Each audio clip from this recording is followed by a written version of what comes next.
खुशामदीद नाजरीन, आप देख रहे हैं हिंदुस्तान डेली के लिए मुंबई से ब्यूरो रिपोर्ट।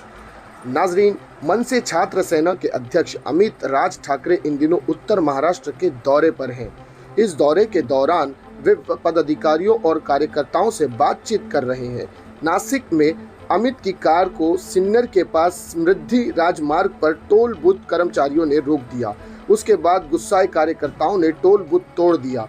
अमित के इस हाईवे से गुजरने के बाद यह घटना हुई। वे पिछले 3 दिनों से उत्तर महाराष्ट्र के दौरे पर हैं। उन्होंने नांदुरबार, धुलिया, जलगांव में बैठक की और कार्यकर्ताओं का मार्गदर्शन किया। इसके बाद शनिवार आधी रात के करीब उनका काफिला मुंबई की ओर आ रहा था। इसी दौरान सिन्नर के पास समृद्धि हाईवे पर टोल बूथ पर उनकी कार रोकी गई। उन्हें कुछ देर तक वहीं खड़ा रहना पड़ा। कथित तौर पर देरी फास्टैग में तकनीकी खराबी के कारण हुई थी। बाद अमित वहां से चले गए, लेकिन मनसे नासिक शहर अध्यक्ष दिलीप दातार और उनके कार्यकर्ताओं ने गुस्से में आकर इस टोल बूथ पर तोड़फोड़ कर दी।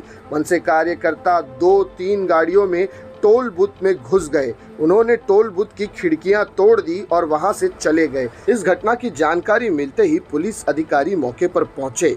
इस घटना की हालांकि अभी तक किसी ने शिकायत दर्ज नहीं करवाई है, लेकिन पुलिस ने जांच शुरू कर दी है। कुछ वर्ष पहले मनसे अध्यक्ष राज ठाकरे ने राज्य में टोल वसूलने वालों के खिलाफ विरोध प्रदर्शन किया था। कई टोल बूथ पर मनसे कार्यकर्ताओं ने खुद ही गाड़ियों का रजिस्ट्रेशन कराया था। जैसे ही यह बताया गया कि समय सीमा समाप्त होने के बावजूद राज्य में कई टोल बूथ चल रहे हैं।